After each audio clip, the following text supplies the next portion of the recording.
everyone, welcome to another episode of Dropped Frames. Now we've got someone who just started a new Patreon. Also, just flick it off just flick it off. Okay. I just got to give it a bad look. Yeah, you know? But what we're really here for is to talk about Ezekiel III's new Patreon. Zeke, tell me about it. Yep. I'm actually running a new Patreon to buy orphans. Yeah. Okay. There's many orphans. Do you need baby socks?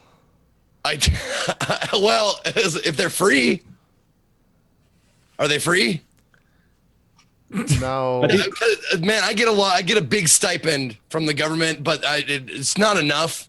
So I need this Patreon to help me buy these orphans so I can care for them. The messaging, it should have spent some more time in the incubator. What I'm actually doing, but that's not really legal. But okay, are these street orphans? They're going to be working outside from dawn until 4:20. Oh, in the fresh air. In the fresh air, yes. Kids fresh air under a canopy in a couple of acreages. You got to make sure the planes can't see when they do the flight. You got to. Yeah. I learned that from Narcos. Actually, it's also how they hide the cocaine, as they say. Believe it or not. So you remember that Cheech and Chong movie? I don't remember which one it was, but it was like underneath a fake swimming pool. Yeah. And like the tarp ripped, and he was like pretending to swim in this fake ripped tarp. Yes. It's been a while. I forgot about that scene. That swimming pool method works great. I've been doing that for about 4. Yeah. Look, you got to put Twitch money somewhere. There's too much of it going around. So some people have just some plantations and somewhere in the Midwest, you know. It just happens. Danny is the professional Patreoner here.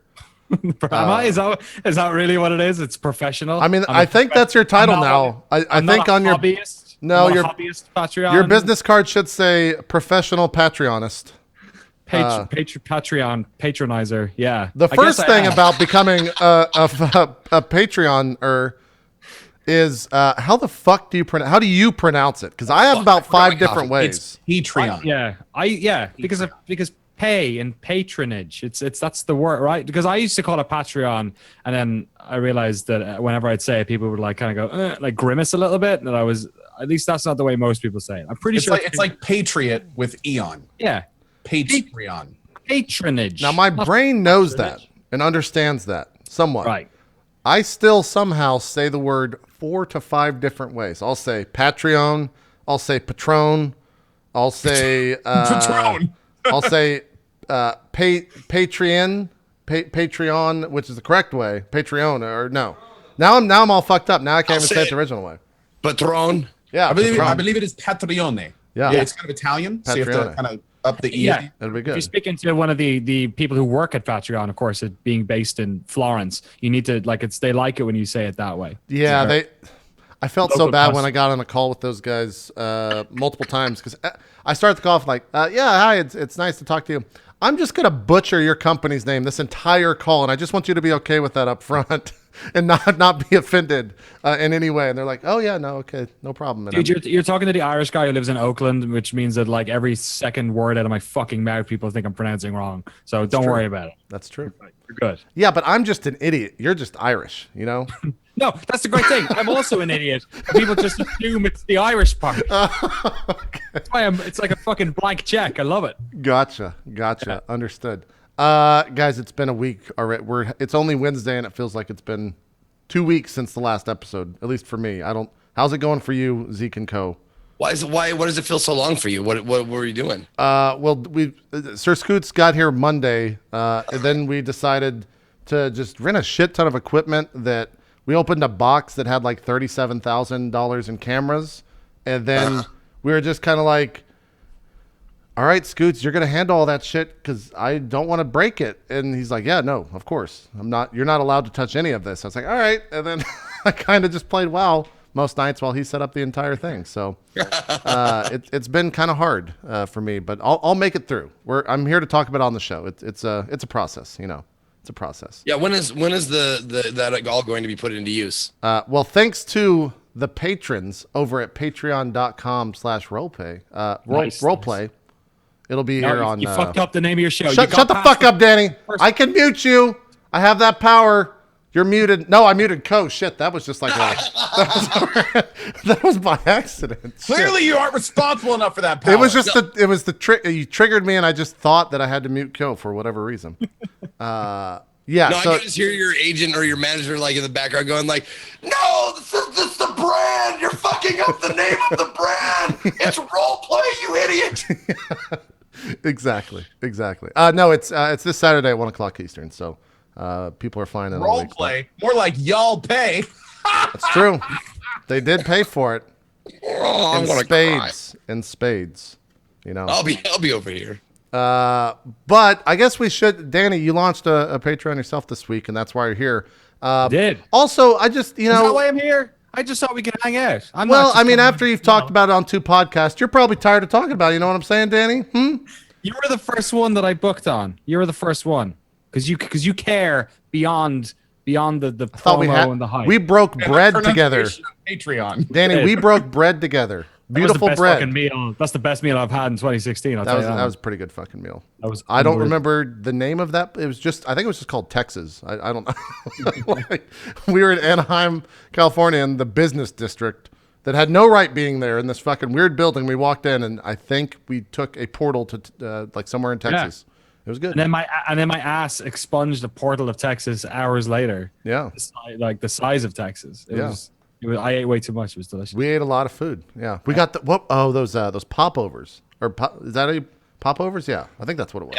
What ask the Irish guy what the Texas cuisine is? I don't fucking We know. we don't have popovers. We just call them biscuits. Like Yeah. a That's not what popover a is like biscuit's giant. called. That's not a biscuit to Danny though. Biscuit's a cookie to him. Yeah. Exactly. That's true. How could I that rabbit hole? That's a good meal. Man, how shitty is Sesame Street in fucking in fucking the UK is like C is for biscuit. That's good enough for me. That's true. I feel like once the kids have gotten past the sort of anthropomorphic animal thing, they don't really care so much about the like linguistic difference. You make a good point. Look at this fucking bird. What's going on? It's a big ass fucking bird. It's true. It's shocking. I was in New York 2 weeks ago and I saw a big bird smoking a cigarette in Central Park. It was the funniest thing I've ever seen.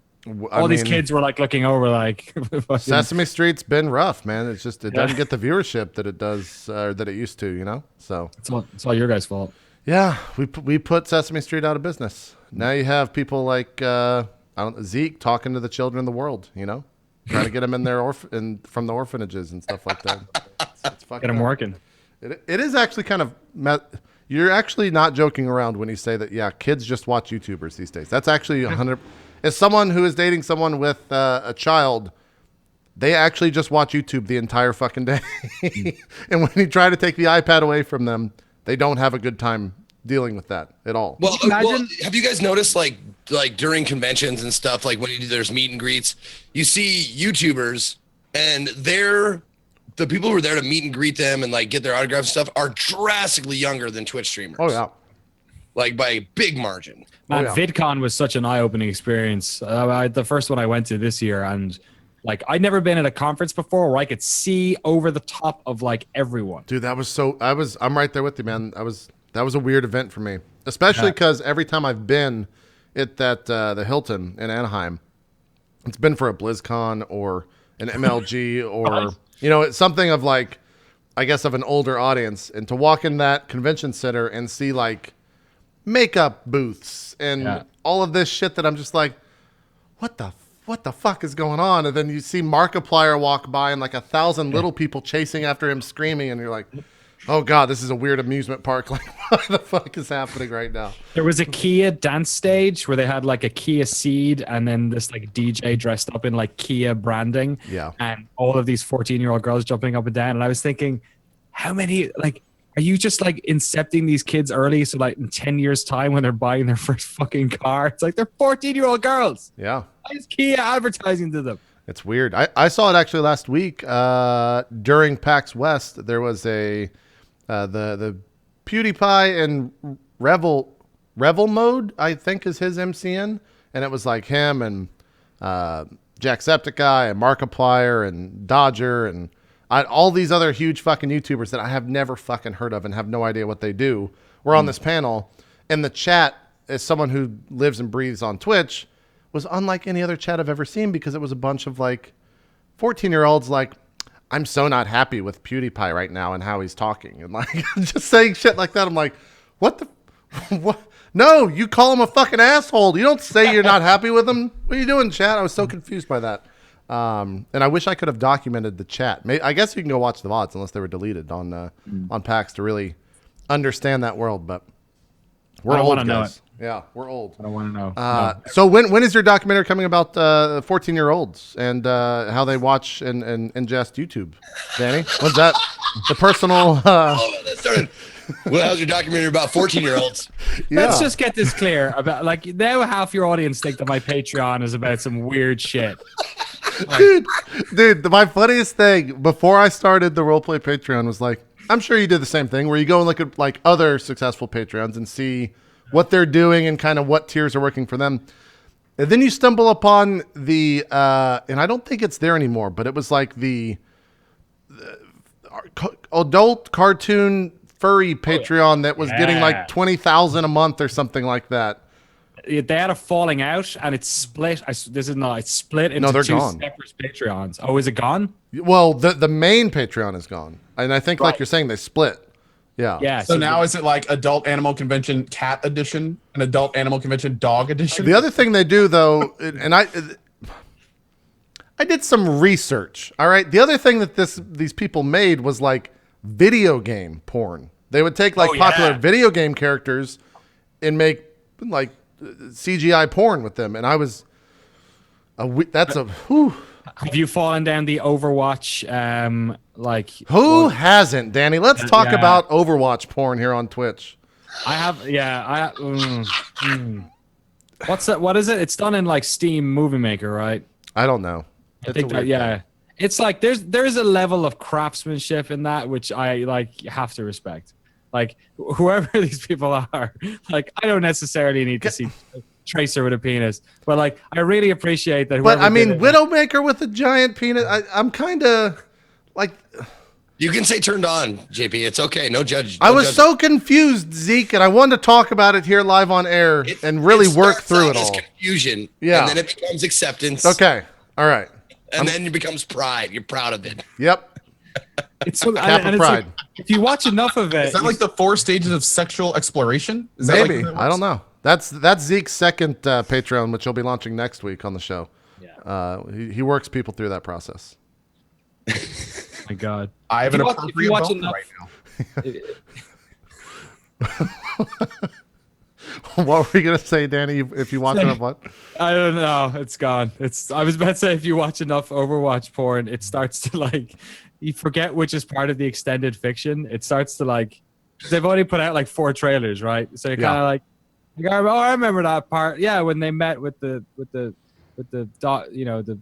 leather suit and they ball gag. Yeah, that's part of it. I want to see what Zenyatta does with those balls around his neck. Easy. Spoiler alert. Pop, pop, pop. There you go. I can't believe that we're still referencing that fucking phrase so long after. I don't even remember the original version of why that came up, and we're not going to explain it. VR porn. Oh, lever. Sorry. Sir Scoots the director is requesting the lever. Hey, director! I don't know. I can't wait. We got to continue. Danny, let's talk about your new Patreon, NoClip. Tell me about it. And again, the 14-year-old documentary that you've got coming out. I mean, we'll get around to it eventually, I guess. It's not the main one we're trying to hit. Okay. NoClip, yeah. So I used to, people who don't know who I am, I used to work at GameSpot. I worked there for 5 years, 2.5 years here in the US and in London before that. I hosted a bunch of shows and stuff, but every once in a while I used to work on these like documentaries. Here, guys. For a second I thought you photoshopped the 14-year-old girl thing in there. I was about to like say that's really impressive. So. No, we're good. It's all good. Danny's like, but it was just me. Yeah. I think the one like project that maybe like your audience probably knows more than anything else is the Overwatch one I did back in March. Yeah. When I interviewed Blizzard and Chris Metzen, who sadly now has left the company. So I did a bunch of those for games like The Witcher and No Man's Sky, and then I had my op-ed show The Point, which was kind of like, I don't know, like trying to talk about games in less clickbaity, more sort of like game preservation, like telling, because with GameSpot we have all this access to developers, and like we were talking about this when I was on the show last time, that like for the largest part we don't really use it. We just do a lot of news reviews. We don't use the sort of access that we have with the name to like do anything interesting that like gamers around the world would like to see if they had the access. So that's the stuff I was kind of doing on my spare time. And a couple of months ago I realized, look, this is what I want to do. Nobody else is doing it. Nobody else is doing it because it's really hard to do. You need to sort of have a really good team to do it. Because it's really risky, because everyone in the industry says this stuff doesn't work. You need to work with a site like GameSpot because you need to offset, you know, the cost of doing this stuff with the views from all the news hits. Right. But I took a leave, left on Friday, and then started the Patreon on Monday, and the response was fucking like staggering. Like I couldn't sleep on Monday night. I really didn't expect it. I had hoped that we'd maybe get to like 10,000 in a couple of months, and I'd saved up money for like half a year, and I'd done like 4 different budgets for the different ways in which I could use the cash and make sure that we could go on the trips and book the flights and book the hotels and get the camera gear. But the response has been nuts. So yeah, we're at over 16,000 now a month, which is going to allow us to. I mean, basically, I want to make the ESPN 30 for 30 of video games. Like I want to make it so that in a year's time, there is this YouTube channel called NoClip, which has just a vault of gaming documentaries, no advertising on them, no sponsorship by anyone. No one's going to pay for the flights except us. Pure as you like games coverage, that's there for everyone. So it's been amazing, and people have like responded to it, and in a way that like not only makes me feel like less freaked out because of the financial aspect, which I'm sure you can all empathize about. Yeah. But also that like, fuck, people want this. And that's the most amazing thing about the whole project. Right. And I'm sure there were some similarities where, you know, Monday before you hit launch, you didn't know if people wanted that. And that was the biggest fear of the world. Just kind of like when we were doing ours for role play. Yeah. It's already established, you know, the show was going to continue as it is. And we didn't. It was just basically like, for me, at least when I hit live, and we'll see if it's the same for you, I was just kind of like, well, if this doesn't work, there's always X, or I've got, you know, I'm fine, it's good, but this would be really cool to be able to do. And then we launched and we did like an 8-hour stream, and it turned out great. It worked out perfectly, and I think that was pretty similar to your experience. You seemed pretty nervous about it on Twitter, in the DMs that we shared. At least. Yeah, I was nervous for like lots of reasons. I was nervous for the folks at Patreon actually like referenced your one quite a lot because it had happened relatively recently, and because it was also an area in which they didn't really like, they have all these metrics for how they think things will do, and it's based off of like social reach and stuff. And like my social reach is dog shit. Like my personal YouTube channel has nothing. I've got a lot of Twitter followers, a decent amount, but like I don't have like a crazy high number on all these different platforms. My Twitch, for instance, you know, I've only just turned on subs. It's I got about 8,000 followers on there. So like, it's not like I'm this massive big deal, but I did work for a company that had a big reach, and then I also did stuff that people was kind of different and people cared about. But you're right. I had a budget for if we got 2,000. I had a budget for if it got 5. You were much more planned. For me, it was just like, let's see if we make like $300. Fuck it, we'll see how this goes. You had like actual budgets and shit, so it sounds like you did it right, and I just got lucky. The budgeting stuff was an anxiety relief mechanism. Like, you know, when you overplan for something because you're worried about it so much. Oh yeah. Like that's kind of what that really was. But yeah, I was really terrified. I think the thing is, like, this industry, there's always other work for people who are like, I'm in a privileged position where I was the face of one of the biggest gaming sites in the world for a long time. So like, there's work. Like, worst case scenario, I could go work for another game site. Like, the minute I'd said I was leaving, people were reaching out. Oh, I'm sure. Yeah. Worst case scenario, I could work in PR. When you basically said that you were leaving, I was like, oh, he's going to Giant Bomb. Like Right, that was the yeah. first thing that everyone thought. And I remember think- I actually like responded to your Twitter. I'm like, oh, I hope you're gonna stay in PR. I was like, I really hope you're gonna keep, stay around and stuff like that. So I thought the exact same thing. And also, I just got to say, it's very interesting that you're saying that the worst case scenario is doing what 99% of people do, which is leave a job and go to a similar job. yeah. Like that's the worst case scenario. Look, we're all privileged assholes on this show. It's okay. Yeah. There's no Okay, denying that. Like I think about like the imposter syndrome was up to here. Like I can't, but like 5 years ago, I had spent 5 years trying to break into this industry and was like working fucking paycheck to paycheck, and then moved to London and I had no hope in the world. And GameSpot rejected me 3 times, and like I was done. And then like to think it now I'm in this position where I was able to walk away from my dream job, which is really hard. Like it feels like jumping out of an airplane without a parachute. It's like, what are you doing? Like you worked for like half a decade to get this job and you're leaving. And the only reason I wanted to do it was because like I'm so lucky to have that a lot of us are to have that safety net where we know we can take the leap, and if it happens, we won't have like nothing there'll be something there. And I thought, you know what, nobody's done this. I feel like people have been talking about wanting this type of coverage forever, and I'm lucky to be in this position, so fuck it, I'll be the sacrificial lamb. Like I'll take the leap and try and see if it works. And if it doesn't work, I tried, and I'll be able to sleep at night. And my mission to like do this type of stuff, at least I gave it a shot.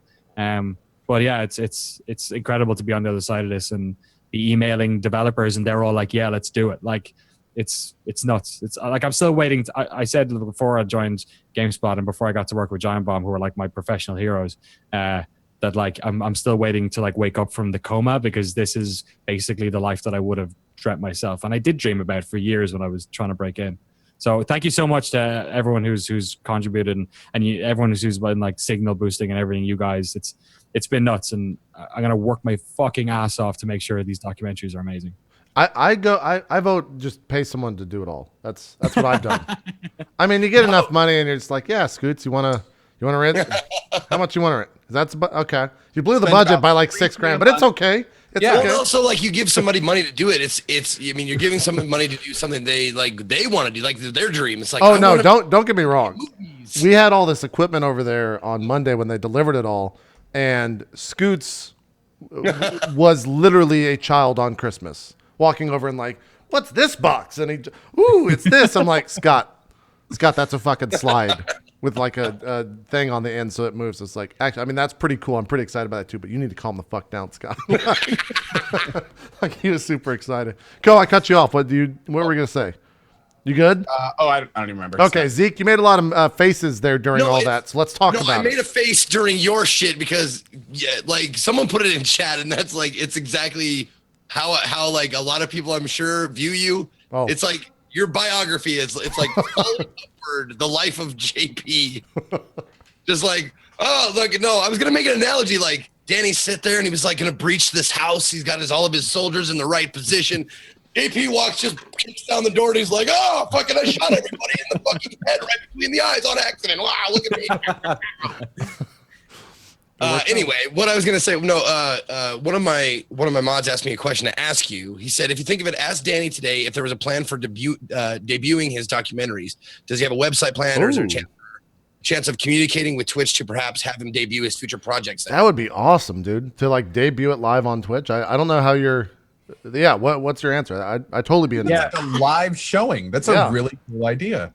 I have a couple of ideas for. I mean, Twitch doesn't do private stuff, and there's this like whole thing about what stuff's for the patrons, what stuff's for everyone. Right. I want the documentaries themselves to be for everyone. I want people I want them to be as historical tools and educational tools as much as they are entertainment for everyone. So I would fucking love to do that. Like I think if we do like premieres,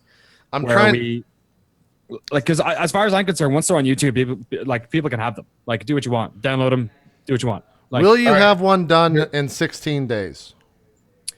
No, I will you have some clip it done in 16 days? I'll know in about 2 days. If you do, we got a lot of time to kill at TwitchCon on our panel, and would love to show your video. Oh man, that'd be amazing. So let me know. one of my best friends. Actually, I won't say who it is because he probably hasn't talked about it. One of my friends getting married the weekend of fucking TwitchCon. So I think I'm maybe gonna make it there for a day. Oh, okay, okay. But thank you so much. Well, actually, what I wanted to talk to you guys about is like if you were in a position where you could ask somebody to make a documentary about like anything to do with games, culture, an old game, a new game, like what would you want out of this? Well, before I answer this, I subbed to you on Monday and gave you money. All right. Thank you so much. You didn't shout me out. I didn't. Shit. It was in the. And then I said, Danny, you should do this. And guess what? Comment didn't get read. No. It was mine. Alexis just.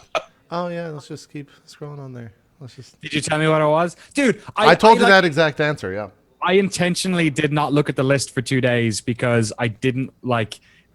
Some of the names that are on there are like what the fuck? Yeah. There's a lot of unique Twitch usernames for sure. No, I mean developers of games that I'd like to cover. So like that's so like I in a way I don't want to know. Yeah, you got to be careful with that. Yeah, because it's like, oh, you're doing that. No, ignorance is bliss. Right. I apologize. I'm just fucking with you, man. Eventually you're gonna get like where we are. Yeah, thanks for the 4 months, man. Cool. Anyways, and we I spent 2 hours replying to people saying thank you on Twitter. I can't believe I missed you. I'm sorry. You're still not okay. You're not jaded enough. We'll get you jaded in no time if you spend enough time around us. The answer to your question and what I want you to cover. Line now. Yeah, no, that's why I wanted you on the show. So we just fuck Zeke and Co. They don't talk during interviews anyway, so it's great. If you'd stop fucking cutting me off, then maybe I would. Maybe. We'll see. You want? By the way, just a quick thing. I love that we're interviewing today Danny O'Dywyer. Is that the one that I spelled wrong? Like underneath them right now. Did I spell them all incorrectly? What the fuck is this? Hold on. Dywyer. Hold on. Yep, everything's wrong. Danny, you read over that and you're like, no, it looks good. Yeah, it works. No. Every single thing is wrong. It's wrong. It's wrong on this one as well. It's wrong on the big one too. Whatever. I'll fix it now. What I want you to cover is the build up to E3 for a big game reveal. I want to see like what the fucking hoops that a company goes through from a dev perspective, not from like a PR perspective, but like someone on the dev team, maybe like a creative director or something like that, that is just like losing their fucking mind until the week of E3, and then finally like a payoff with a camera on him as it's being shown at E3. I think that would be like the fucking biggest AAA, maybe both, maybe the biggest AAA and an indie as well. Because I think those are so contrasting, but also very similar, I guess, in the same way. So that's what I would I would be most interested in that, because I just know like crunch time for E3 is a fucking nightmare, and you probably actually would have a very impossible time getting like a AAA company to agree to that, because so much bullshit occurs, and so many things are like last minute with that they wouldn't want any of that public. So I don't know if you could ever get that done. There's a couple of companies that are sort of like independent, like AAA ones, you know, like sort of like your Respawns like that, who are more open to that sort of stuff than like, for instance, Activision. That would be a bit of a nightmare to do with that. But like someone like Naughty Dog, or they're kind of a little bit easier for that. That's a great idea. We have one idea for a set of docs, which is going to be about individual roles in games. So like a lead producer, like a graphics artist, an audio engineer, like an AI director, like stuff like that, and then doing like a 10-minute slice of each of them and then putting them out as a set. So that's actually a really good idea for what we could sort of do around, you know, the lead producer role and something like that. Because you're right, E3, trying to make that vertical slice for E3 is... Oh, it's a fucking nightmare. Nuts. And everyone does it, and nobody ever... Yeah, there's never been like sort of insight into what happens. The only people that have ever really talked about that are the people that go on the Giant Bombcast during E3 and talk about how much of a hellish nightmare it was to get something ready for that show. And that's always the most interesting stuff to me. But Zeke and Co, what about you? What documentary in the gaming space would you want to see? I would love to see Danny lock down some CD Projekt Red Cyberpunk info. I bet he could do it. I bet he could pull it off. That, and I'd love to see some interviews with Warren Spector or Ken Levine on the new System Shock stuff. I think that'd be really cool too. And especially with Warren Spector, like not a lot of game journals are hitting him, and he's got some big stuff coming down the pipeline, and he's an OG dev, so it's like you could fill up hours with that stuff. Yeah. But honestly, I'm kind of excited to see what the topics are going to be. Like that's part of the fun for me is seeing like what stuff Danny's going to be picking. So that's awesome. Thanks so much, man. I think 3 for 3 on that in terms of what I'm targeting. I have a good relationship with the CD Projekt folks. I did a 3-part feature on The Witcher before sort of the big hype train happened on that, which was amazing because I got to talk to them about like I flew to Warsaw and did a doc about like Polish games industry and like all the crazy communism like behind the Iron Curtain shit was going on. So like I think the Cyberpunk thing is definitely possible, and it's one that I'm looking to do once they're going to talk about it. And it's funny you mentioned Warren Spector because I've literally talked about Warren Spector in like every interview about this because I want to do one on Deus Ex, and no one's ever done one. Like it's crazy, and to think that like games like the System Shock thing's happening, and then what's happening with Harvey Smith over with Dishonored 2, like people will talk about that stuff. And then Ken Levine I think that's who you said as well. Yeah, Ken. I accidentally grouped him with Warren Spector, but Ken is not working on on System Shock. He's doing some other stuff right now. He's doing something exciting, but I can't remember what it is. He hasn't announced that project, but you're right. It's from that same sort of weird like Looking Glass era of developers. And yeah, I've a decent relationship with Ken, and I talked to him on NPR a couple of months ago, and he's one that like I was waiting to sort of hook up about. So hopefully I'll be reaching out to him pretty soon. I'm not sure when he's going to talk about his new thing, but I'd love to even just talk to him about like, Freedom Force and BioShock and like all the sort of old stuff. Yeah. Oh, also, if you could just, in your spare time, go ahead and get full gameplay details and information about Kojima's new game. That'd be great. Yeah, just follow him around. Just get it. Go get a Jeff Keighley mask. Just put it on, and then work on your voice a little bit. Lose the accent. And then just walk around and be like, I'm Jeff Keighley, and just get him to tell you everything. It'd be great. It'd be fantastic. Did you see that Tokyo Game Show stuff about the sticks and the ropes? No. What was that? Fucking watch the presentation from TGS about Death Stranding. It is the most bizarre. He's like, too many games are about sticks, about hitting people. I want to make a game about ropes where we're all tied together. And he was talking about how like Death Stranding is going to be this like MMO where you're all trying to like connect with people. Yeah, it's what it'll come out and be like a third-person shooter, but like listen to things. I feel like Andrew House is like on the. It's going to be a team objective-based multiplayer round shooter. I feel like at the end of the day, like Andrew House is on the side. He's just like, oh God, oh Jesus fucking Christ. He's just like doing this, just freaking the fuck out because he's saying all these things. And he's like, we didn't talk about this. He never said this shit to me. It'd be great. It'd be great. Zeke, what would you want to see? What should we assign Mr. O'Dwyer? Spelled correctly. I'd honestly like to see how, and maybe there is like a documentary out there already, but my eyes haven't been open to one, but I would love to see like about video game music. Like how that's made, like how, like take it from the standpoint of an indie game, or take it from the standpoint of like a AAA game where they can have a full orchestra and shit, or just, a couple of dudes making electronic music for this game, or, like that kind of stuff. I would love to see it from like a game, like game music being made from start to finish. I think that would be. And even I'm waiting for Zeke to be like, I know this guy named Danny. Well, I mean, of course, like I was just at PAX West and I hung out with Danny B. Style, who done a lot of video game music.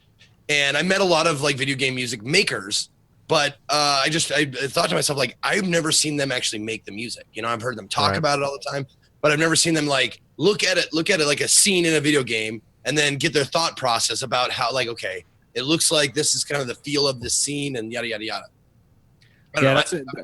That's a really good idea. That's one that a lot of people have actually been asking about, which I had not thought about at all. Yeah.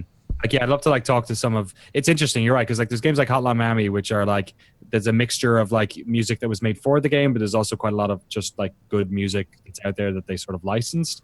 And then there's games of course like an Uncharted again where they're fucking making orchestras make all this stuff bespoke. Like Disaster Piece, I think lives in Berkeley. Like the amount of like awesome music that comes out of like certain individuals who are like like putting it into multiple games. That's a really interesting one. Like, again, maybe it's weird. I'm trying to figure out how to do a lot of these where, like, do we do the thing where it's one large video that sort of touches on all these things, or do we do them as a set of like 3 or 4 where it's like the same core sort of message in the or question in the documentary, but Right. it being asked to different people? Yeah, like one AAA, one indie, one in between type. Yeah, I'm sure the person that's in charge of like a AAA, the music or soundtrack for a AAA title, you know, the guys that have the orchestras and stuff probably have a much more, well, still the same, just a much bigger scope. And I'd be interested in seeing that compared to like, yeah, I'm gonna make some music in my bedroom, and it's gonna be fucking amazingly awesome. But it's, yeah, you know, I'll put on some clothes today, maybe. We'll see. And it's really weird. Like, Just whenever we music. talk about this stuff, loads of people say like, oh, they never give you access. Like, they won't let you show that. The weird thing, there was a thing that happened about 5 or 6 years ago in games That all coverage. changed, yeah. Right. So yeah, we're like, people stopped doing interviews, and also PR started being like, oh no, interview people. And I think it was because interviews were like so boring and dry for forever in Well, games. it became, I think what happened is it became kind of what you see on like late night television, where it's like, hey, what are you here to promote? All right, we'll talk about that for 5 minutes. Yes. What's something that's going on in your life? Oh, okay, well, that's the second bit. And what are you doing next? Oh, okay, cool. That's third bit.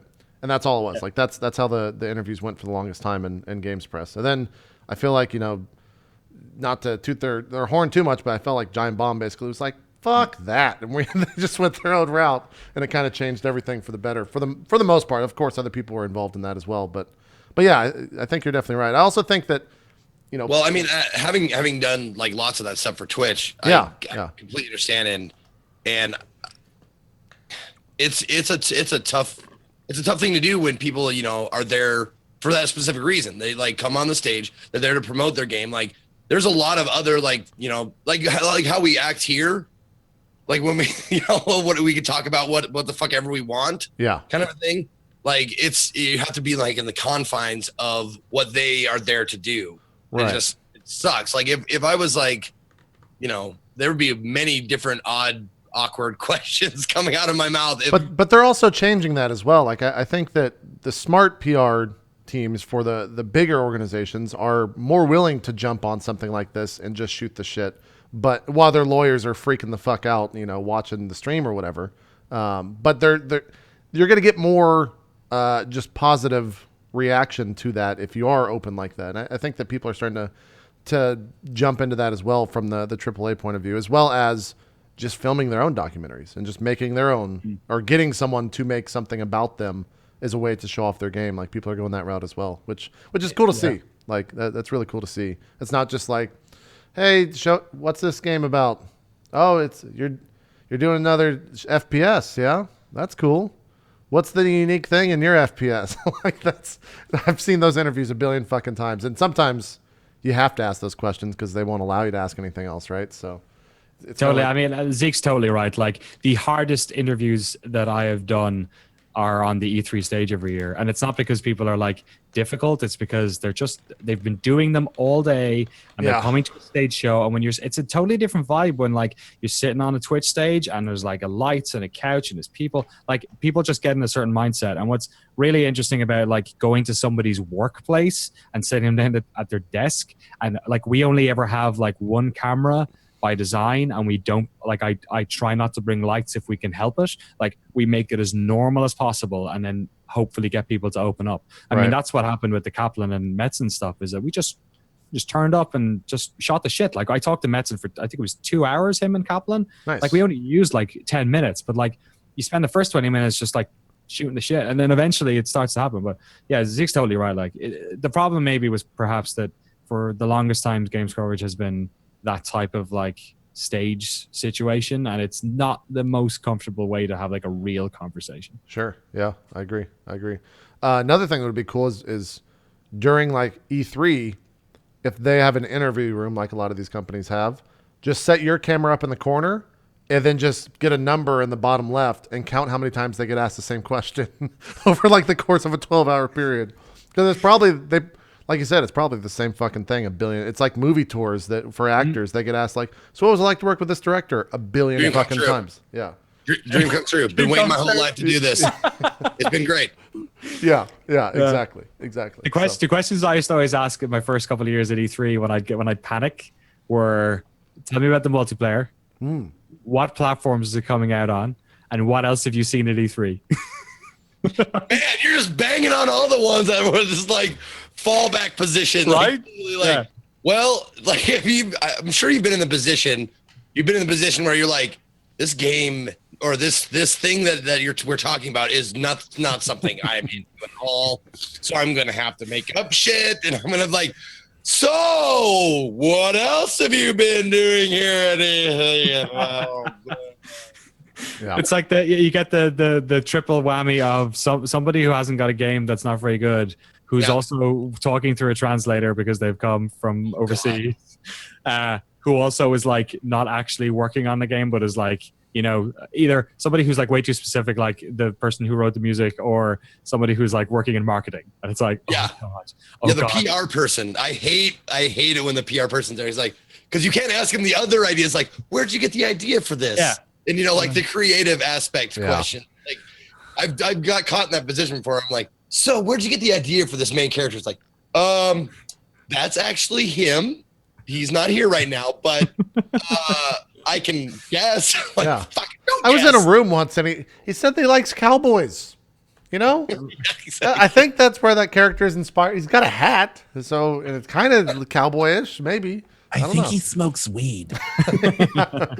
Exactly. I'm not sure. It just smells like it sometimes. That's what they whisper afterwards to you. Yeah, exactly. So the first one, you're aiming to hit your first mini. What do you call it? Mini docs? Because they're not documentaries. Like documentary shorts. I feel like they're it's like a weird thing where it's like they're documentary style, but they're not documentary length. Like we're going to do them in groups. So like it's not like if you watch the Overwatch stuff and then the No Man's Sky stuff and the Witcher stuff, they were like 3 20-minute features, right? And then outside of that, we've all extra stuff like the making ofs, which is for patrons only, and the extended cuts of interviews, which will eventually be for everyone, but but we'll do it earlier for them. So like for instance, the Metzen interview was like fascinating, but like all of it didn't get in there. Right. So there was like 2 hours we could have put up. So we're gonna get all that stuff up there. So the first one's the hardest one to do because in production you can be working on multiple videos, but getting the first one ramped up is the hardest. Right. So been a lot of like frantic emails to try and get something on the West Coast done soon. So I might have it nailed down, but we're not going to say anything until like the week before it comes out. We're going to do a trailer. I think that's the way. I think that's the way to do it, for sure. So it's going to be. It's not going to be like I don't want to start with a AAA game, and I don't want to start like we're not going to do much in the way of like very small indie games early on because I don't want people to think that that's what this is. We're covering everything, so I'm going to be going for that sort of mid-level, AA kind of game. If that's I think I just made up that term. It's terrible. I'm so sorry. No. Dave Lang made up that term because I've heard it before. Oh, really? And fuck Dave Lang for making up that term. Yeah, that's where I got it from. Double fucking A. But we're open to. I mean, I'm doing Q&As on Patreon, and I'm available on Twitter, and I'm more than happy to talk to people about this sort of stuff. So yeah, taking suggestions. And thank you so much. There's been a jump in people. I'm seeing my emails getting popped up here. You have your emails on for? Are you fucking crazy? It's a double screen. It just they pop up on their own. No, I'm not yelling at you for having your email open on the show. I'm saying you have your email attached every time someone pledges. It's got a filter, but I still see it. I have to. Well, see, it's kind of interesting, JP, because you see, to some people, money matters. So they actually like seeing when people pledge to their Patreon. Unlike you, where it's just like, God, these plebs. Give me the money. Don't expect me to look at it. I just hit F5 to refresh it. I just see the giant number raised. I don't get the fucking. You've gotten 2,477 emails, maybe even more in the past 2 days. Yeah. It's pretty nuts. But thank you. It's been a big spike since I turned on here, so I'm guessing it's a lot of folks who are in the chat. So thank you all so much. Going to get the first one out in, aiming for first half of October. It'll be sometime around mid-October. There you go. And then we'll get them thick and fast. And December is going to have a bunch of them, I know. So we're doing something special then. So nice. Yeah. It's gonna be fun. My dream is that, like, because I have the anxiety because it's like I have the funding but nothing's been made yet. So like, that's always As someone who's going to deliver the first thing, no one's forcing you. We've seen it half a dozen times before where people made a lot of money and just were like, no product, we're delivering our first thing because we've done some other smaller stuff, but like the first big thing is this Saturday, and it's like finally I can stop feeling so fucking stressed at people giving me money, and then they're just like, so when is Jeff gonna show up on that show that you talked about? Like, that's been the question plaguing me nonstop. I'm the guy sitting here with 180K Kickstarter in January. Our product isn't due until next February, so I get a whole year of just like, I can't wait to get that out. Do you get asked a lot about that every day, Cody? You get asked how I that's think going? about it every single day. Okay. I'm checking in all the time. We do updates every month, but it's like even with all of that, and even that I know it's on course, I still just sit there like, I can't wait till it releases. I can't wait till it releases. Yeah. You know, it's like that's kind of how I'm about like the big show on Saturdays. Like, can't wait till that's over because I can actually look past the 17th as a person rather than because it's weird the concept of prepaying for what they expect to be quality content, right? And it's like you are officially locked into an obligation where you owe every single one of those people something to enjoy, and you have to work for that. So it's like it's a pretty crazy feeling. It's no question rewarding, as I'm sure you guys can vouch for, but there's no question it adds a layer of stress that just isn't normally there. It's just that whole area is usually devoid of stress, but then it's just like, there it is. Yeah, exactly. Yeah, I could put up whatever I wanted on GameSpot, and in a way, it didn't really matter. Like it mattered. You still to me got your check, Yeah. Exactly. Like it didn't make a big difference, and I felt like it needed to matter because I was lucky enough to have the seat. That like, hey, if I got the gig and I'm doing it, then I should work my ass off to do it. But like, you're right. This is like a whole different sort of level. So I'm looking forward to, like, in my mind, what I'm thinking of is like in 6 months' time, there will be a like vault of whatever 6x3 fucking 18 like videos, core videos, and then a bunch of supplementary stuff. And that means that anyone who signs on is going to like get access to all the backlog of Patreon only stuff as well. Like that's where it sounds like perfect to me, Yeah, I agree. To speak personally to what you were just talking about, how, GameSpot, you still got to check. When I worked at MLG and did the same thing, where it's kind of like, you're going to host this show, you're going to do that this week, but you can fucking bomb that show and you're still going to get it. You might get yelled at, but you're still going to get a check, right? And I think, I don't know if you work this way, and I don't know if the rest of you work this way, but if I have that, if I have the thing of, well, someone gave you this money and they're pretty much depending on you to give them something for it, and you can't really do a bad job because then you're going to lose that money. I work so much better under that type of pressure rather than just like, oh yeah, fucking all right, let's go talk about the newest Call of Duty trailer for. It's like a positive pressure. Yeah, yeah, exactly. Like, it's pressure, but it's like it's coming from a good place and it results in a good thing. So I agree. The other thing too, to take a step back and kind of just talk about Patreon in general. Are we gonna live in a world where people just say fuck the GameSpots, the IGNs, the whoever of the world, and they're just like, I'm just gonna go to fucking Kickstarter and Patreon and do my own thing? Okay, real quick, I'm gonna touch on this because this is actually some of the stuff I said in the Drop Frames chat. If you that, we're living in this interesting age where if you're a content creator of any kind, it doesn't even have to be video games. If you ever get to the point where you feel you have more people that appreciate your work than you would get at your job with your company, it's like at that point we now have mechanisms in humanity where you can move to that, take that risk, and whatever it is you do in your life, you can become self-supporting. Yeah. So it's almost like Patreon and Patreon-like systems have become life's professional endgame, where it's like you get as far as you can with like the training wheels of having a company behind you. And then if you ever feel like, you know what, I've outgrown this company, whatever it is, carving wood, playing video games, making game documentaries, whatever it is. Yeah, making CGI porn videos. That point where you've outgrown it, you then go to Patreon. And I'm sure as we see more and more successful things, like Danny's is a great example. So is roleplay. As we see more and more of this stuff happen, you're going to see more and more Patreons that are more and more specialized and offer different benefits and less of a take and stuff like that. Right. But it's really interesting because if you think about it, any really successful Patreon, 9 times out of 10, unless it's like a doctor or lawyer kind of thing, the person's probably going to be more financially stable. Yeah. In some cases, a lot more financially stable, doing in some cases the exact same thing they would have done at the company they were at. Yeah, well, So exactly. It's kind of crazy. Like, this is the way it's heading. Yeah. And I don't know. It's wild. The it's weird- great to see succeeding though, and people succeeding on it. It's a weird thing to think about because for me, I look at the roleplay Patreon and I think, 2 years from now, are these 3,000 plus people still going to want to pay for all this, or will they finally not have that money to chip away at this? Like, I don't. That's a real thing that I think about. Is like, where the fuck does this go? Because it's an end game, like you're saying, but like, this probably won't last forever, and it's probably going to change. I think every Patreon is going to be different, but there's two important things to mention. There's two phases to a Patreon or any Patreon-like thing. There's the idealism of this is my idea. It's not happened or done yet. Give money to make it happen. Right. And then there's the post phase of deliverables where it's like, okay, you now know what I said I was going to do. You now have an idea of what I'm going to deliver. And now you get to decide if you're going to keep supporting it. Yeah. So I think every Patreon kind of goes through those two phases, the pre-deliverable and post-deliverable. But I think that the quality of the deliverable is what's going to decide what Patrons succeed and don't. Because that idealism kind of goes out the window if someone that has a really cool idea delivers a total shit project at the end of their first month. And then everyone's like, oh, okay, well, that was a waste of money. But if it's amazing, you can see that Patreon get more PR. You can see it get even bigger. Yeah. So can you say deliverable one more time, please? Deliverable.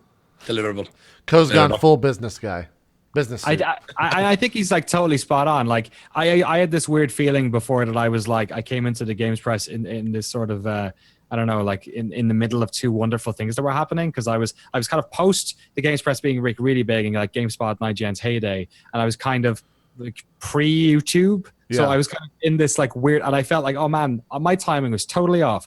But now I was thinking about it last night. I was talking to my wife about it. I was like, no, like it took like 10 years, but like actually it was perfect timing, because I'm like one of the first, like I'm not one of the, like I was kind of funny and Easy Allies, and you guys had like big like Patreons that did really well and like sort of made it way easier, like Co was saying, to take that step, because I said, okay, people have done it ahead of me. The ice isn't cracking yet, right? Yeah. I feel like Kind of Funny Games was the leader of that whole movement. I mean, they have two fucking Patreons above like 30K each. I don't know the difference. I don't know the difference either. I've never talked to Greg and asked why, but congratulations to them. I don't understand that at all. But yeah. So like now I feel like, oh, actually, this was the perfect time. It just was for something else. It was for this thing, and this fits what I'm doing perfectly, because as Co was saying, like I'm doing the same stuff. I'm actually doing a better version, but of the same stuff I was doing at GameSpot. And to answer your original question, I think what's happening with the GameSpots and IGNs of this world, and I can say this as somebody who was kind of like, in the trenches for a while there and saw it change over the past 5 years, is that like those sites are actually doing really like well. Like anecdotally, it sounds like they're doing well. They're expanding, but they're just changing. They're turning into like content farms. They're turning into like, they're like the Rooster Teeths of the world and stuff like that, right? Yeah.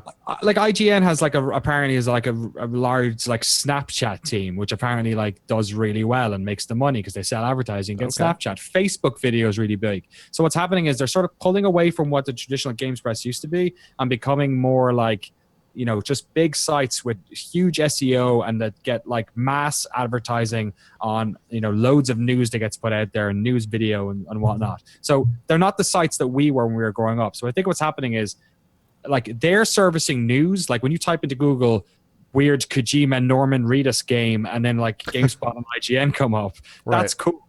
But what we're doing, it's like, it's not that. It's not news. It's like, it's entertainment. It's coming out of the entertainment budget people have. Sure. So I think what's happening is that we're seeing a really obvious split now between what is this like sort of utility games press, which is just covering things and spreading news out, and there are a million news articles about everything, and then people who are doing more, as Co was saying, like particular, more nuanced sort of specialized stuff. And I think that, it's just a natural way of things, and that things like Patreon and Twitch are mechanisms that have allowed people in society to do it that didn't exist 5 years ago. Yeah. I think it's interesting, you were talking about how things have changed. I'm so happy that we live in a world now where I don't have to care about my SEO and people going to itmeJP.com, because fuck, that was a nightmare in college where it's like, I gotta I have to have a website and I have to make a name that can. God damn it! And now it's just like, oh, you just go to Twitch and use them to possibly.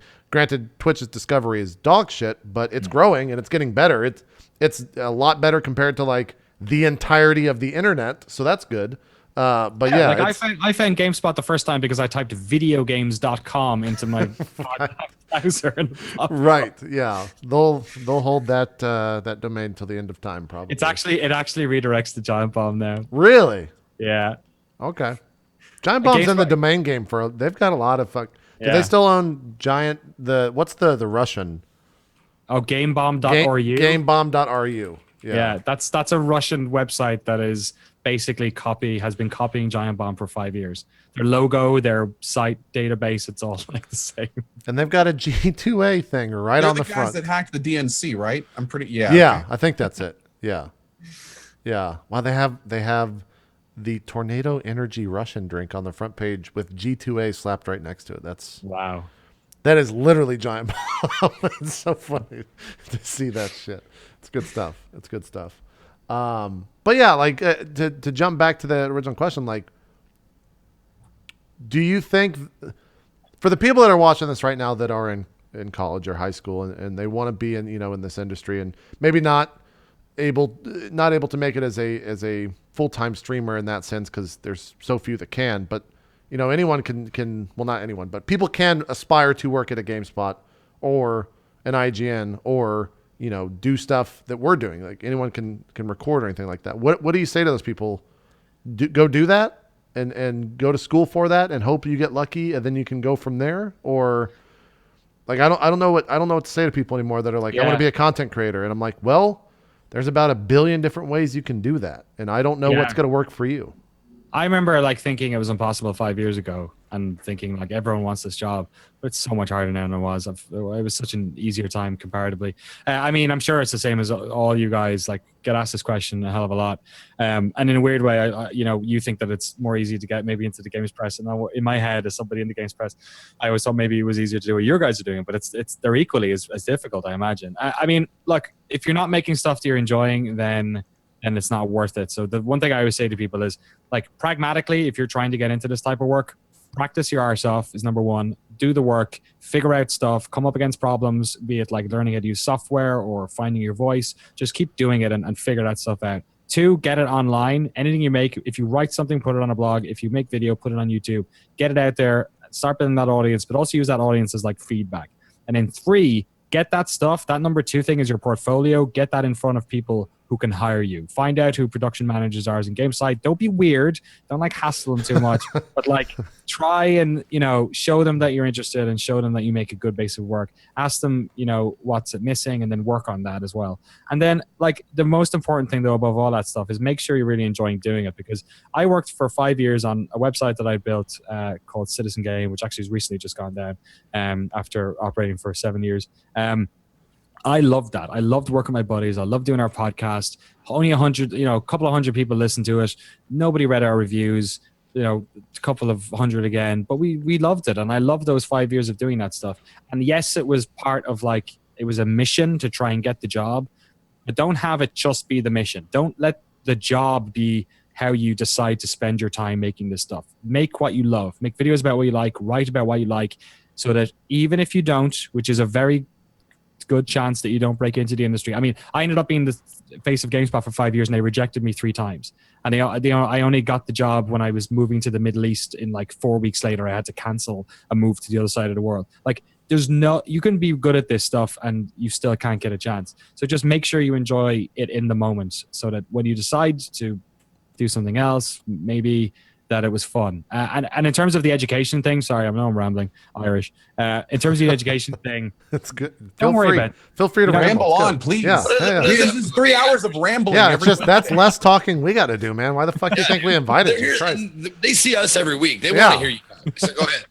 Thanks so much. In terms of the education stuff, like, I was a web developer by trade. I didn't know how to write. I didn't learn how to do video. I worked in radio, but like that's not really a job. Like it's just a way of getting access to drugs easier, basically. There you go. if you go around like GameSpot or IGN and ask people what jobs they do, it's like, chemist, or what they did in university. Sorry, it's like, chemistry, or I didn't go to college, or whatever. Like, it's business, like psychology. It's not. You don't need to go necessarily into education to do this. And actually, in a weird way, I think it benefited me that I was a web developer, because if nothing worked out, I still had that as a backup. And also, I came from web development, so the thing that happens a lot when you work for a big game site is they pay you dog shit when you get in, because they know you want to do it. I was coming from web development, so I was like, look, I get paid this much already. Yeah. So like, you need to at least match that. So I think it's good to make sure that you have some sort of a backup if you can help it. Yeah. By the way, I just want to say, I find it hilarious how you've said multiple times now that GameSpot denied you 3 times, and now it's like hugely successful, like on your own career. I got denied 3 times for Twitch partnership. Really?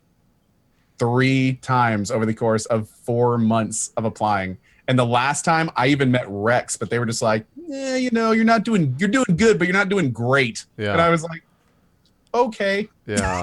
That whole process it's kind of funny how, sometimes those hurdles, if you're doing what you love, sometimes those hurdles just become like motivation. Like you become even more I'm going to do this. Like, and by the 3rd time, you're just like, mother, I'm getting partnership, or I'm going to work for you. Right. I've been denied my doctorate like 3 or 4 times, and I'm just going to keep asking until I get one. Are you just asking for the doctorate? You're just asking? Yeah. Yeah, I just want one. So I'm just going to keep asking, keep pestering, keep motivated, and I'm going to get a doctorate one of these days. I'm not sure that's exactly what we were talking about, but you do use Zeke. What? It's You'll similar. figure it out. It's You'll pretty figure it out. simple. Yeah, exactly. Zeke, I haven't thrown too much. So your take on all the Patreon world and how that's kind of becoming, I wouldn't say a norm, but an outlet for a lot of people to jump into in a solo career way. Like, what's your take on all that? I've actually been thinking about like Patreon for a while now, just as another means of income, because you don't have to promise anything with Patreon, do you? No, I'm asking, do you? Oh yeah, no. With Patreon, you have tiers of support. Okay, so you do have to promise. As people pledge more per month, not only do you promise them stuff, but as the tiers go up, the people that pledge more get like more intensive promises. Yeah, right. I think like it's up as you go, right? Like I can say, like for $10 a month, I'll say your name once on the broadcast. For $20 a month, I will like write your name on my hand when you come in the room. And the funny thing is, Zeke, is that there are a lot of Twitch streamers that actually do just that. They don't have like a reward tier. No, I know a couple. That's what I was asking. Yeah, like I didn't know they had to actually promise things, because it seemed like the promises were just inane. Yeah, anyway. and that's the thing. Does Kickstarter have? I mean, can you just promise whatever? A Patreon is basically a Kickstarter that's a monthly pledge instead of a per project pledge. Right. Yeah. No, I'm just making sure I got this right. So I mean, I could do the same thing with Kickstarter if I wanted to. Be like, give me this much money, and at this tier, you'll get like a wave. The only difference is a Kickstarter has an ending. So when you start a Kickstarter, it's like 30 or 45 days. And then once that Kickstarter's done, if they met the goal, the Kickstarter guy gets money. I'm just curious, like if I put down like $100 on a Kickstarter thing, like the $100 tier is, I will blow you a kiss, and then I have to like make a list. I'll blow you a kiss.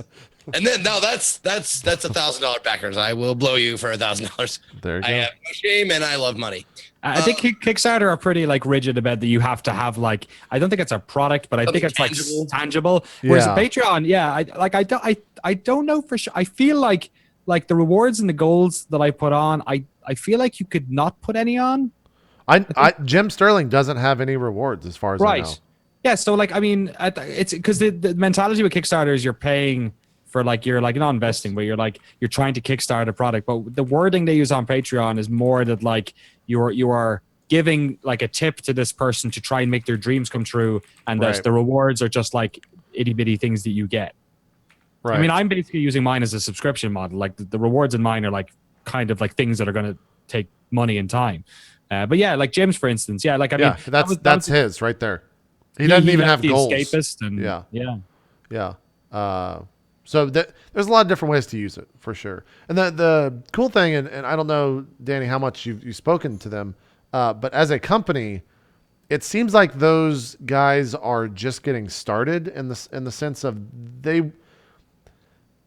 there's so many different ways that they could take that website and change that website and do things for that website. And I think it's really cool. At least I'm sure they're doing it with others, but for me, like, they've reached out and much like Twitch, have just been like, what do you want to see on this site? Like, what would benefit you as a creator and as someone who is using Patreon the way you use it? What could we do to help you? And I'm like, I kind of like that's the company that I'm using right now, rather than just like some rigid fucking, corporate bullshit where it's like, you get this much money, we don't want to talk to you any other time. Like, it's refreshing to see that type of, I guess, open air conversation with companies. Totally. I've had like technical problems with the Discord integration that I had on one of my tiers, and they are emailing me back in like 3 minutes. Like, I have like phone numbers of people, and they're able to, they care a lot. Yeah. And the thing that I'm sort of looking ahead in a year's time for them is that they're definitely trying to like add as much integration with third party stuff, and also like trying to build their own things so that Patreon itself becomes more like of the hub of all the content. Exactly. Yeah. So it's going to be interesting because, like, I mean, there's a lot of us in the game space who are on Patreon, who operate with Twitch as well, who are and doing YouTube stuff and right? and SoundCloud and all that stuff. They're in the same part of San Francisco as Twitch. I mean, it's probably a 50-minute walk, but like, they're right there. It'd be interesting to see how much Amazon would be willing to integrate with them, considering I can see an overlap with some of the stuff that's going on, Well, that's kind of what I've had conversations about, is like, at the end of the day, does Patreon want to be a content platform? Like, do you want to host all of this stuff? Because otherwise you're going to be a funnel for creators, and they're always going to go to Twitch and YouTube unless there's a better way or a simpler way. And it's weird to think about that. Well, wait, listen, this is maximum return for minimum effort, I would think, on Patreon's part. Danny, you tell me. I don't think they're getting that much from us. They're like saying, all right, put your shit here, and we're going to take a little, like, here's your jar. But we own the table for you to put your jar on. Everybody puts money in the jar, and then they go, all right, we're going to take a little bit out of the jar, and here's your jar back. And I think the emphasis is on little bit. Like, they're not taking that much at all. Like, you can go I think you can go look on the public website and see. No, isn't their cut? Their cut is like drastically short of like other like tons of other like people's cuts. Yeah, yes. the Patreon fee is 5%, and then there's about between 5 and 6% is actually lost in processing fees. So that's basically credit card fees. Depending on where the money's coming from, there's higher fees on European stuff than there is North American. Just because of some law stuff. So basically you're getting about like 89 to 90% of all the money that's put in. But you're right, Patreon's fee is not all that much. It's not that much. It's essentially, the website is basic. Square. When Square made that like little hardware thing that you can stick on your iPhone, and suddenly people were able to stick credit genius, cards. by the way. Right? What the fuck? Like, that's basically what this is for people who make dumb shit on the internet. Yeah, pretty much. The first time I saw one of those was a cabbie, by the way, and I was like, what? You can swipe a credit card through a fucking headphone jack? Like, that is goddamn mind-boggling. Don't buy a new iPhone. Yeah, don't buy a new iPhone, because you're not going to be able to unless you get the Thunderbolt adapter. Then Apple gets a piece of that. But still, early $148. Yeah, exactly. Yeah. The whole thing of like the little Square thing is insane to me. Yeah. No, that was first time I walked into a coffee shop. Like, all right, here's my card, and they're like, okay, and he pulled out his phone. I was like, what are you fucking doing, dude? What are you doing? Stop that. What are you doing? Are you fucking taking down all my shit and you're going to... He's like, no, look, it's a new thing. Everybody's doing it. I'm like, don't do it yet. Heat my coffee. And I had to like look it up. I was like, oh, it's a thing. It's a thing. It's a thing. It's a real thing. Yeah. It's like cloning my cards. Do you I didn't fucking know. I was like, dude, you're being pretty brazen about like taking my shit. That's fucking. I love the idea that like somebody like was like, because you ever hear those gangs whenever they do like new ATMs come out? There's these like gangs of I think it was like Russians in London that were making fake facades of ATMs and sticking them on the front of ATMs. Holy shit. Yeah. The best stories I've heard about someone selling credit card information like that are at DEF CON in Vegas every year. They'll make a sign, right? And it'll say like, it'll be like a picture of a happy family or like a family on vacation or something like that. And it'll have like on the sign, it'll have a big circle. And it says like, put your phone here to learn more about this location. And you would put your phone up there and it would rip your entire fucking phone. No. And then you'd go back to it and the phone would be dead.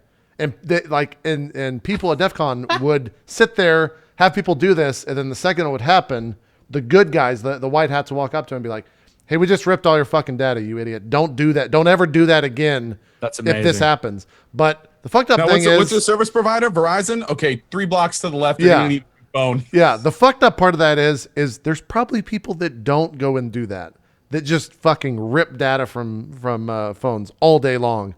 Because, of course, people are like, yeah, I'll put my phone up here and learn more about this fucking building or some shit like that. Like, it's crazy to think about that type of stuff. So, out of the four of us like, here, like those QR, like you know those QR readers. yeah. Like I'm waiting for that to like you scan one, and it's like here's a free blah blah, and you scan it and just like impregnates your mother or something. Like Exactly. I mean, people are inventive. True. Danny, what were you gonna ask? sorry, I was just out of the four of us, like, which one of us have had to like get a new credit card because of some fraud stuff? I think Multiple times. yeah. I had to file a like an affidavit or something like that because someone got the card information. I think what happens is kind of what Zeke was saying, where if you go to like a fast food or something like that, they'll have an extra slide next to where they're supposed to slide it, and they'll just like rip the card data and you're done. You get your card back and it's over, right? You think you're good.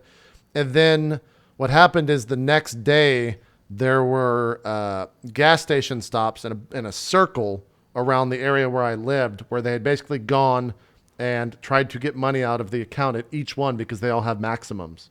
And so they did that. The second that happened, the bank called me like, are you going around to gas stations taking money out? I'm like, nope.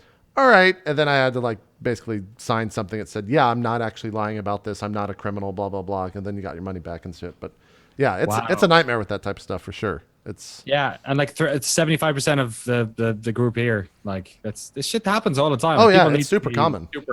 Like Zeke's right to be that like particular about it because it happens all the fucking time. Funny enough, we were at a Whataburger yesterday, and they have 2 lanes now at least the one near me, because they get so much business. And in the second lane, there's no window, right? So you don't see someone swipe the card. They'll come out and take your card, and then take it inside, swipe it, and they come back out to you.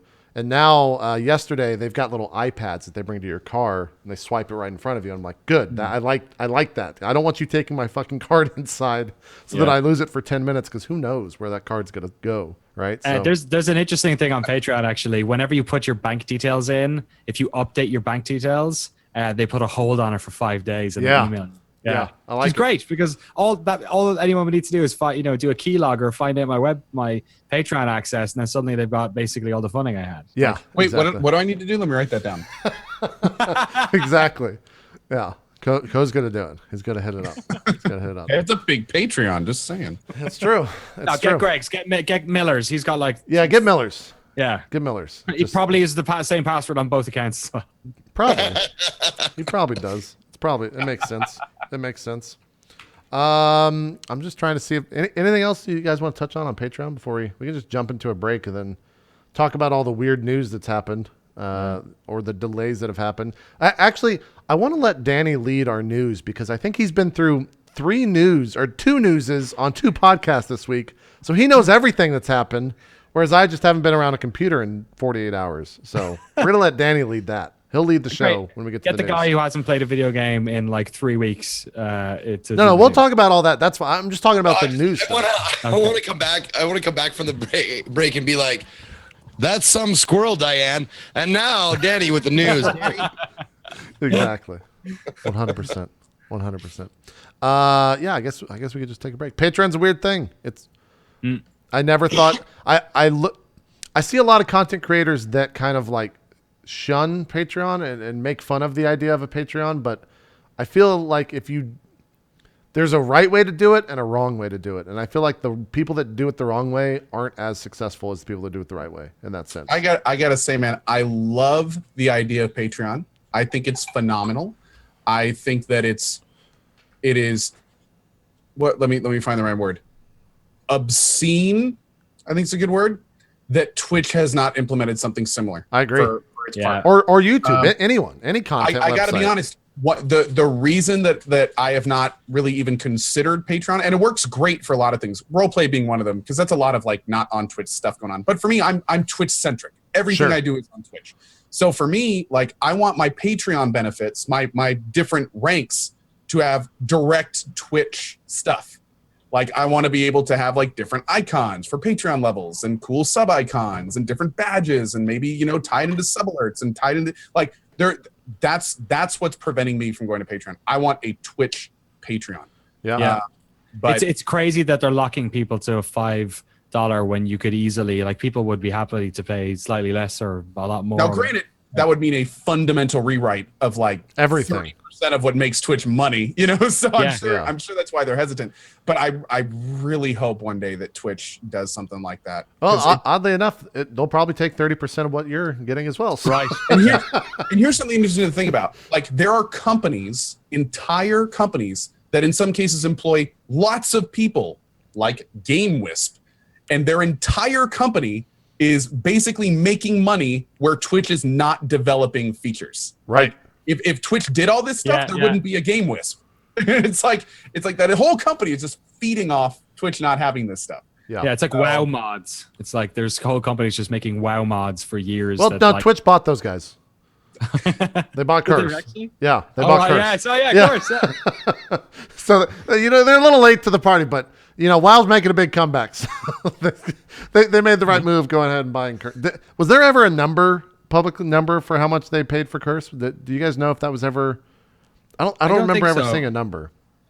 I don't think so. I don't think it was a lot. Yeah. Okay. I'll say there was a lot of stuff happening at Curse.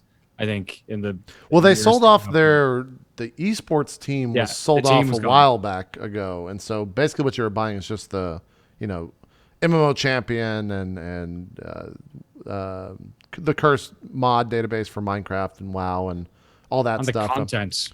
Yeah, and Hearthpwn Yeah. and all those websites that Curse has taken or acquired, I guess, over the past couple of years. Very smart for them to have done that. Obviously, they built a fucking huge goddamn web empire off all that stuff. But yeah, I never saw a number with how much Twitch paid. I was always curious about that because I don't know. I'm curious about how much that stuff costs Yeah, to it's just weird. buy It's like- Curse.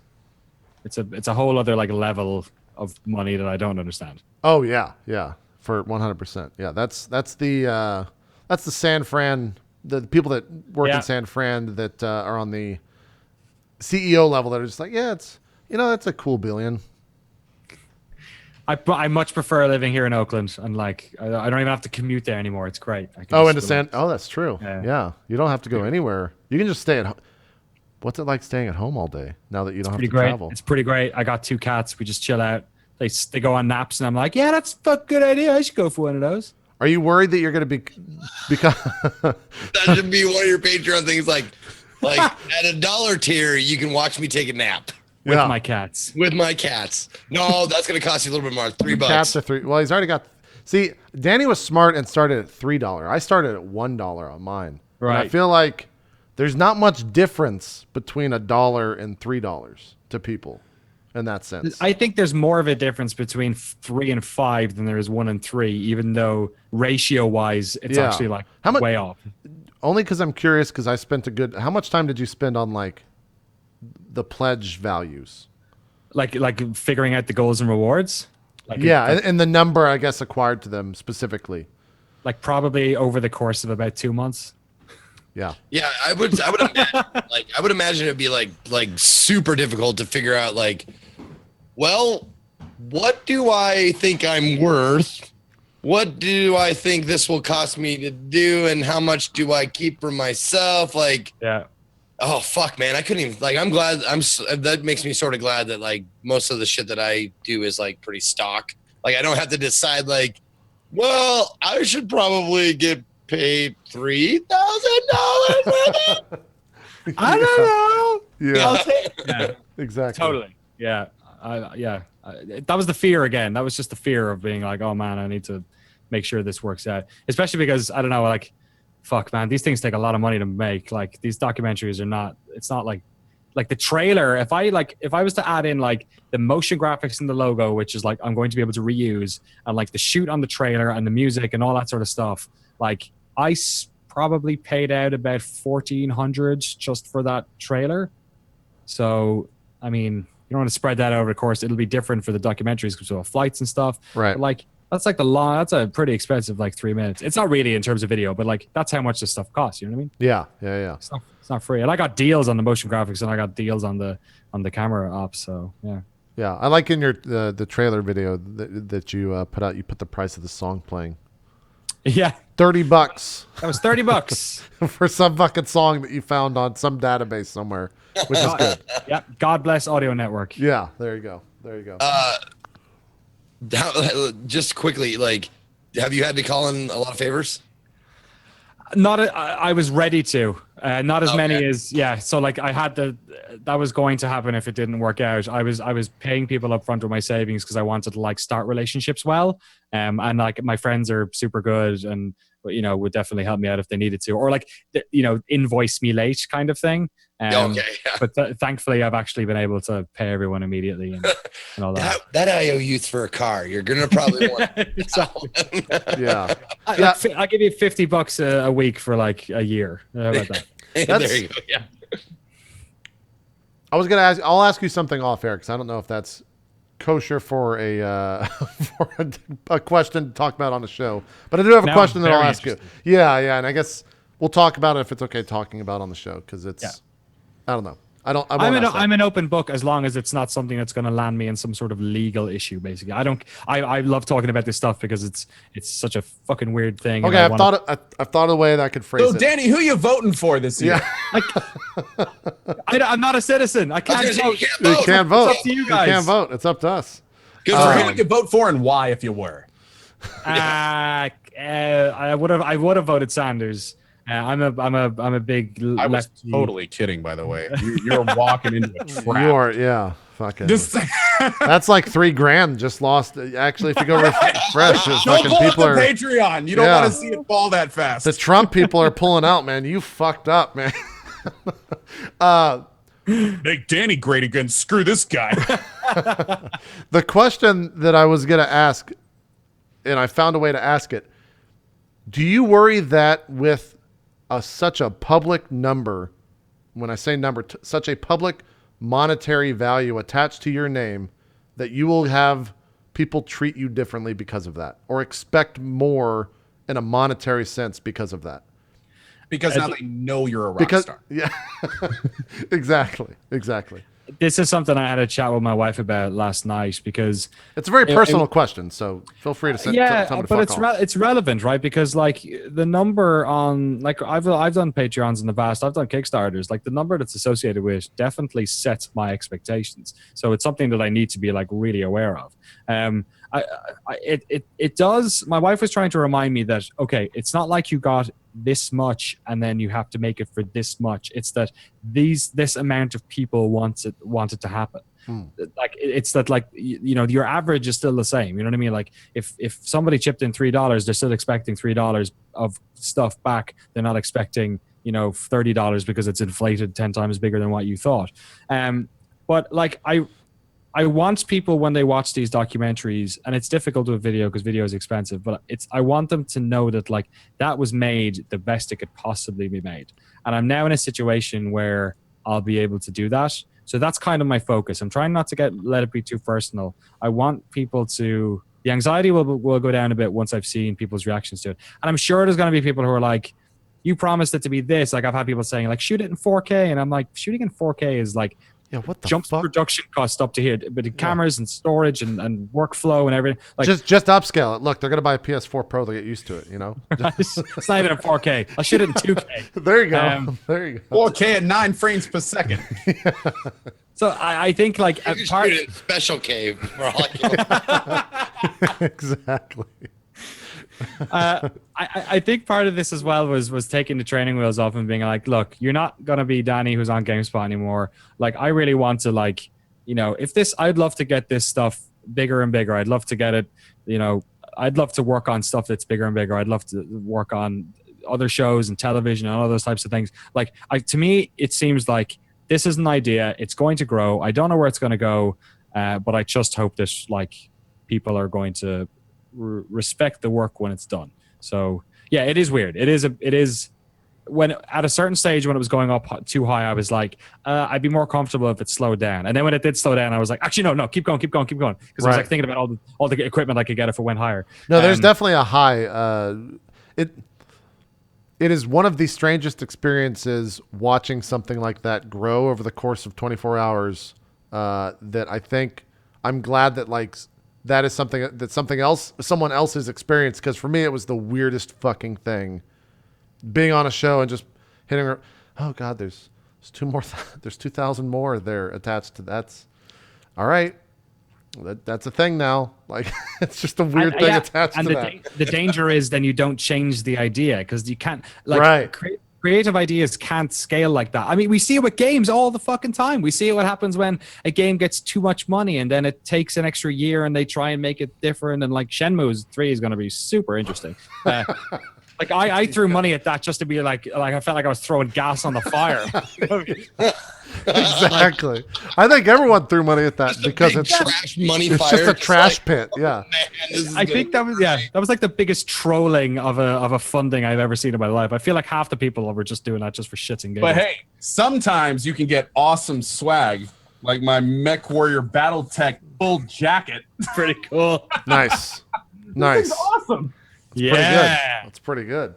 I'm still waiting for my Mystery Science Theater stuff. Those fuckers better give me my shit. Didn't they get like 8 million or some shit, Zeke? What? Yeah, God they got damn. a shitload, and they got like way over their goal, and they got like cameos from people and all this kind of stuff. It's just gonna be. I saw. It's like the biggest crowdfunded project ever, right? One of really. Yeah. Wow. I mean, it's like 8 million. Well, I guess that's fucking nothing compared to like Star Citizen. Listen, I don't do a lot of Kickstarters or Patreons or anything like that. I sub to a lot of people because it's $5 and I can handle that. Right. But like when I heard about like that's the thing though. Like I'm sure people did the same thing. Like, oh shit, Danny's leaving his games. Oh my god, he's got a Patreon. Oh, let me because I'm not kidding. Like you're probably shit, Danny's still doing stuff. Let's fucking give him some money to do that shit. Yeah. And that's exactly what I did with Mystery Science Theater. I was like, oh shit, they're gonna do some more episodes. Oh, take it here, please make episodes. They need to have a Firefly Patreon. Oh, that's true. Speaking of people, I don't know if Zeke or Ko would have ever listened to this. Danny, I would hope you would have. I feel like Robert Ashley needs to fucking do a goddamn Patreon or Kickstarter for A Life Well Wasted, because it is still to this day the best fucking thing I've ever heard in audio form. Probably one of the best fucking pieces of content I've ever heard in the video game space. It was fucking good. Yeah. If anyone hasn't listened to A Life Well Wasted, the podcast, what was it, like 8 episodes maybe? Something 8 glorious goddamn hours that I listened to. Man. The Mike Micah episode at the start, I've like gone back and listened to the first 2 minutes of that over and over again. It's unbelievable. And like he's one of the like I have this idea of like, okay, if we get this money, right, I don't need to host everything. It's not all about me. Like I want to tell the stories. So like what happens if I go up to like a Robert Ashley or I go up to like a Chairman George or like any one of these like people and go like, okay, this is you tell the story. I'll film it. You tell the story. Like I would love to do that shit. Like that would be like amazing. In fact, because we're probably going to finish in a second, I do want to say that one of the projects I want to work on, and I want to work on it in the not too distant future, is I want to do a couple of ones about Twitch. And I know a lot of the people that work in Twitch, and I'd love to do something about how they operate, but I also want to go out and talk to you guys and like stay with you guys and see how it works. You're gonna pull away that fucking thing in front of us, and it's just gonna be the most boring video you've ever captured. Like it's just gonna be people just staring at monitors. Oh, okay. Yeah, that's cool. It's like, Open up a new page. Twitter. Let's go to my Twitter. Yeah, cool. See Danny outside, like outside of my bedroom, like the door is closed. He's like, it appears that Zeke is crying himself to sleep again. This is the third night in a row he's cried himself to sleep. I don't know why he's so depressed all the time. Yeah, like a nature documentary. Yeah, that works out. I'll do my best Attenborough. I'm gonna sneak up on him and jam my thumb up his blow. Exactly. Let's see what happens. Fuck, man. Like, you know why though? Because like, I don't want to. I'm not making stuff so that people watch this like today. It's not current events. I'm making this stuff so that in like 10 years' time, when people want to know what the fuck went down, they can see like, Right. You know, scratches and blemishes and all. And like, what you guys are doing is like never before been seen or done, and who knows what it'll look like in 10 years, whether or not you look back and be like, man, that was crazy that we were that scrappy and we were that like, you know, we fucking figured it out. Because like in 10 years time or in 5 years time, everyone's going to know how this is done. So like, Yeah. that's what I want to capture, because no one's capturing it because everyone's worried about the big headlines and the clickbait. It's like, fuck, man, all these stories are the interesting things. So yeah, I'm going to come knocking on your fucking door is what I'm saying. You're gonna have the We'll have a hell of a country time in Montana if you come out, buddy. I Texas. got a new bedroom in my house with your name on the pillow. There you go. You'll be bored as fuck in Texas, so don't come. Like, I'll just be honest.